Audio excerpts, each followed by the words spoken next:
হয় মনত যদি প্ৰবল আত্মবিশ্বাস আৰু কঠোৰ পৰিশ্ৰম কৰিব পৰা মানসিকতা থাকে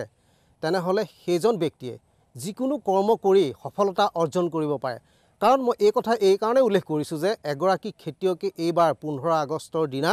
শ্ৰেষ্ঠ খেতিয়কৰ সন্মান অৰ্জন কৰিবলৈ সক্ষম হৈছে সেইগৰাকী খেতিয়কৰ ওচৰত আহি আমি উপস্থিত হৈছোঁ এই মুহূৰ্তত তেখেতৰ ওচৰলৈ যাম যেহেতু তেখেতে এইবাৰ বিশ্বনাথ জিলাৰ গহপুৰ মহকুমা প্ৰশাসনৰ ফালৰ পৰা শ্ৰেষ্ঠ খেতিয়কৰ বঁটা অৰ্জন কৰিবলৈ সক্ষম হৈছে যেহেতু তেখেতে খেতিকে প্ৰধান জীৱিকা হিচাপে লৈছে আৰু খেতিৰ জৰিয়তে এই সন্মান আজি আনিবলৈ সক্ষম হৈছে তেখেতৰ নাম হৈছে অনিল বৰুৱা ককিলাগুৰি অঞ্চলৰ নিবাসী এই মুহূৰ্তত তেখেতে নেমু চেঙি আছে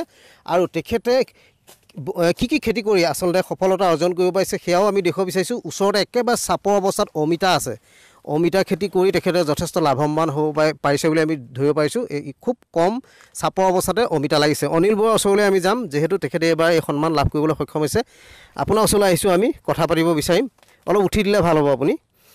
আপোনাৰ ওচৰলৈ আহিছোঁ এই সন্মান আপুনি অৰ্জন কৰিবলৈ পাই মনত কেনে অনুভৱ হৈছে প্ৰথম জানি ল'ব বিচাৰিছোঁ বৰ ধুনীয়া আনন্দ পাইছোঁ মোক যে গহপুৰ মহকুমাৰ এই সন্মান দিছে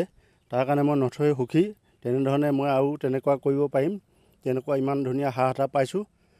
যে মই এয়া নেমু প্ৰায় মোৰ এতিয়া 200 জোপাই আছে নেমু বেচিবলৈহে কাষ্টমাৰটো আমাৰ ইমান পোৱা নাই এইবাৰ লকডাউনৰ কাৰণে পোৱা নাই মই জানিব বিচাৰিছোঁ আপোনাৰ যে এই বঁটাটো দিলে গহপুৰ মহকুমা প্ৰশাসনে আপোনাক কিহৰ ভিত্তিত দিলে বুলি আপুনি ভাবে মই এই খেতিৰ কাৰণেই দিছে মোক কিহৰ কোনখিনি খেতিৰ ওপৰত মই এতিয়া নেমু আৰু নেমুৰ মাজত আপোনাৰ নাৰিকল লগাইছোঁ তামোল লগাইছোঁ কল লগাইছোঁ তেনেকুৱা আকৌ এই বগৰী লগাইছোঁ এইটো আপেল বগৰীটো তেনেকুৱা মাজতে আকৌ ভোট জলকীয়াও খেতি কৰোঁ মই এইটো জানিব বিচাৰিছোঁ মাহে আপুনি কিমান উপাৰ্জন কৰে এইবাৰ যোৱা বছৰতকৈ এই বছৰ বহুত কম মোৰ উপাৰ্জন এইবাৰ তেনেধৰণে বেচিব পৰা নাই মই নেমু বেচিব পৰা নাই এই লকডাউনৰ কাৰণে সেইটো এইবাৰ সকলোৱে লোকচান হৈছে কিন্তু এনেই পূৰ্ব অৱস্থাত কেনেকুৱা আপোনাৰ পূৰ্ব অৱস্থাত ভালেই আছিলে মাহে কিমান আৰ্ণ হয় আপোনাৰ মাহে 10-12 হাজাৰ টকা হয় হয় তেনেকুৱা ধৰণৰ পৰিয়ালৰ সদস্য কিমান কেনেধৰণৰ সদস্য মোৰ এতিয়া বৰ্তমান 4জন আছিলে ছোৱালী বিয়া দিলোঁ এতিয়া 3জন আছোঁ ল'ৰা এটা BA পাছ কৰি আছে আৰু মাইকী মানুহ মই এনেধৰণে চলি আছে এতিয়া আপুনি নেমু বিক্ৰী কৰি পেলাই ধৰি লওক লোকচান হৈছে এতিয়া বৰ্তমান জনাইছে অমিতা গছ যে চাপৰতে লাগিছে হয় কি সঁচ এইটো সঁচটো মই নাম নাজানো খালি মই দোকানৰ পৰা গুটি কিনি আনিছোঁ আৰু পচাইছোঁ তেনেধৰণে কিমান বিঘাত আপোনাৰ খেতি বাতি আছে মোৰ এতিয়া খেতি বাৰীখনত আছে 8 বিঘা তাৰে 3 বিঘা ফিচাৰী তাৰ বাকীখিনিত লগাই আছোঁ ফিচাৰী মাছ বিক্ৰী কৰি কিমান মাছ বিক্ৰী কৰিতো আপোনাৰ 40-50 হাজাৰ পাওঁ হয় আপুনি আচলতে আগৰ পৰাই খেতি কৰে নে নতুনকৈ আৰম্ভ কৰিছে নাই মই নতুনকৈ আৰম্ভ কৰিছোঁ পূৰ্বে কি কৰিছিল পূৰ্বে মইতো এনেই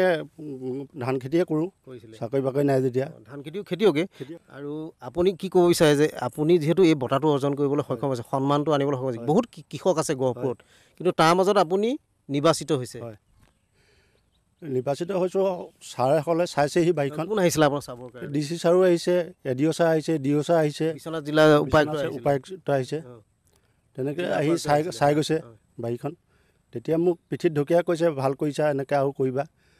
তেনেধৰণে মই জানিব বিচাৰিছোঁ এতিয়া আপোনাৰ যিহেতু এটা দায়িত্ব বাঢ়িলে আপুনি যিহেতু এটা সন্মান আজৰি আনিবলৈ সক্ষম হৈছে আপুনি আৰু কেনেধৰণে কৃষি কৰ্মৰ জৰিয়তে আৰু আগবাঢ়িম বুলি ভাবিছে কেনেধৰণৰ নতুন খেতি কৰিব এতিয়া মই নতুন খেতি মানে ছাগলী ফাৰ্ম খুলিম বুলি ভাবিছোঁ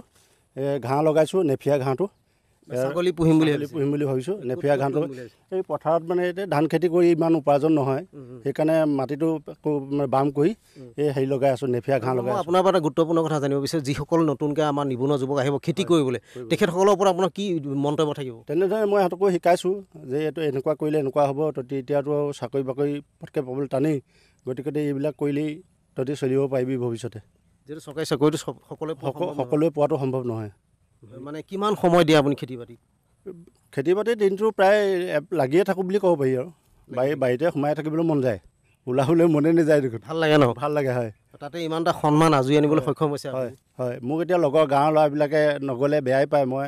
বিয়া ভাওনালৈ নাযোৱা হৈ গ'লোঁ বাৰীতে লাগিয়ে থাকোঁ খেতিত কৰ্মই ধৰ্ম হয় নিশ্চয় ধন্যবাদ জনাইছোঁ আপোনাক আৰু এই মুহূৰ্তত ভিডিঅ' জানিছোঁ জৰিয়তে মই দেখুৱাবলৈ বিচাৰিছোঁ তেখেতৰ বাৰীখনৰ সম্যক দৃশ্য সন্মুখৰ ফালে দেখুৱাবলৈ অনুৰোধ জনাইছোঁ যিহেতু তেখেতে ইতিমধ্যে কৈছে তেখেতৰ 8 বিঘা মাটি আছে আৰু এই 8 বিঘাতে কৃষি কৰ্ম কৰিছে আৰু ইয়াত বিভিন্ন খেতি বাতি কৰিছে জিকা ভেন্দি আদিও কৰিছে কিন্তু অমিতা আৰু বিশেষতঃ তামোল আৰু নেমু গছ নাৰিকল গছৰ জৰিয়তে তেখেতৰ লাভৱান হ'ব পাৰিছোঁ বুলি কৈছে আৰু তেখেতৰ পৰা আমি মন্তব্য লৈ জানিব পাৰিলোঁ আচলতে কৃষি কাৰ্যৰ জৰিয়তে তেখেতে নিজক এনেধৰণে এটা সুন্দৰ সন্মান কঢ়িয়াই আনিবলৈ সক্ষম হৈছে। গহপুৰৰ ভিতৰত তেখেতে শ্ৰেষ্ঠ খেতিয়কৰ সন্মান আনিবলৈ সক্ষম হোৱাটো তেখেতৰ বাবে অতি আনন্দৰ বতৰা বুলি তেখেতে ইতিমধ্যে উল্লেখ কৰিছে।